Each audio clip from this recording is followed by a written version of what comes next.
اب زنا جو ہے اس کے لیے حضور نے جو کچھ فرمایا وہ سن لیجئے. عن ابن عباس قال ما رأيت شيئا اشبه باللمم مما قال ابو ہریرہ عن النبی صلی اللہ علیہ وسلم. حضور کی حدیث ہے ان اللہ كتب على ابن آدم حظه من الزنا ادرک ذلك لا محال. اللہ تعالیٰ نے ہر انسان کا زنا میں ایک حصہ لکھ دیا ہے جو اس کو پہنچ کر رہے گا. فزنا العین النظر، آنکھوں کا زنا ہے نامحرم عورت کو دیکھنا، یہ بھی زنا ہے. اگر زنا کو روکنا ہے تو یہاں پر بھی قدغن لگے گی. ایک جگہ آیا ہے حدیث میں النظر سہم، یہ تیر ہے. یہ نظر جو ہے نگاہوں کے تیر، یہ تو آپ شاعری کے اندر بھی اور گانوں کے اندر بھی نگاہوں کے تیر سنتے ہیں کہ نہیں سنتے؟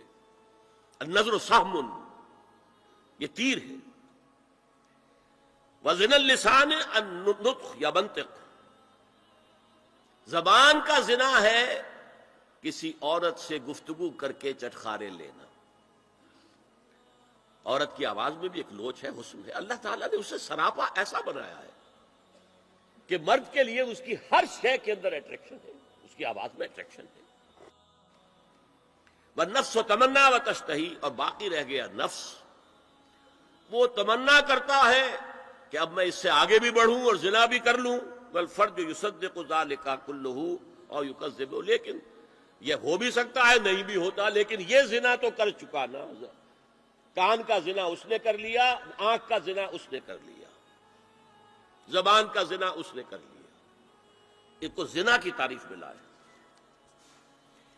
ایک اور روایت ہے جو مسلم میں ہے، عن ابی ہریرہ کتب علی ابن آدم نصیبہ من الزنا مدرک ذلک لا محالہ فالعینان زناہما النظر والاذنان زناہما الاستماع واللسان زناہما الکلام والید زناہا البطش والرجز زناہا الخطأ والقلب یہوی وتمنا. یہ زبان کا بھی زنا ہو رہا ہے، کان کا بھی زنا ہو رہا ہے، ہاتھ کا بھی ہو رہا ہے، کہیں لمس کیا ہے عورت کے جسم کو، ہاتھ ملایا ہے اس سے، اور چل کر کہیں جا رہا ہے دیکھنے کے لیے، یہ پاؤں کا زنا ہو رہا ہے. یہ ہے زنا کی شکلیں جو محمد الرسول اللہ صلی اللہ علیہ وسلم نے بیان کی. تو زنا کا روک تھام، زنا کی جو ہمارے معاشرتی اہداف کے اندر بہت اہم ہے، بہت اہم ہے، بہت اہم، ورنہ معاشرہ ٹوٹ پھوٹ کا شکار ہو جائے گا. میاں بیوی میں اعتماد نہیں ہے، بے اعتمادی کی فضا میں اولاد جو پلے گی اس کی منفی نفسیات ہوں گی، کبھی مثبت نفسیات نہیں ہو سکتی. والدین میں محبت ہے، آپس میں اعتماد ہے، تو ایک دوسرے پر اعتماد ہے، ایک دوسرے کا لحاظ ہے، ایک دوسرے کی دلجوئی ہے، ایک دوسرے کی مدد ہے. یہ ساری چیزیں جو ہے وہ ایک فضا پیدا کرتی ہیں گھر کے اندر.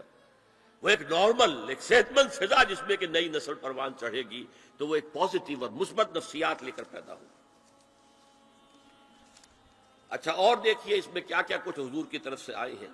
حضرت جابر ابن عبداللہ فرماتے ہیں من کان یؤمن باللہ والیوم الآخر فلا یخلون بامرأۃ لیس معها ذو محرم فإن ثالثهما الشیطان. رواہ احمد.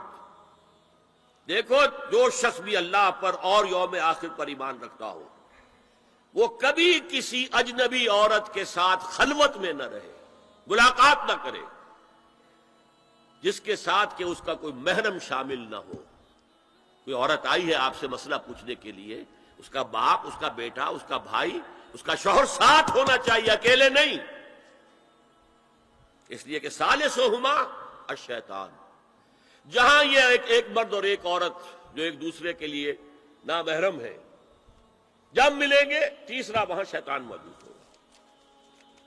اسی طرح حضرت ابن عباس کی روایت ہے لا یخلون رجل بامرأۃ الا ومعها ذو محرم ولا تسافر المرأة الا مع ذی محرم.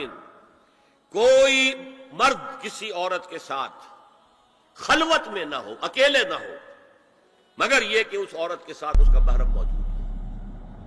اور کوئی عورت سفر نہ کرے جب تک کہ اس کے ساتھ محرم موجود نہ ہو.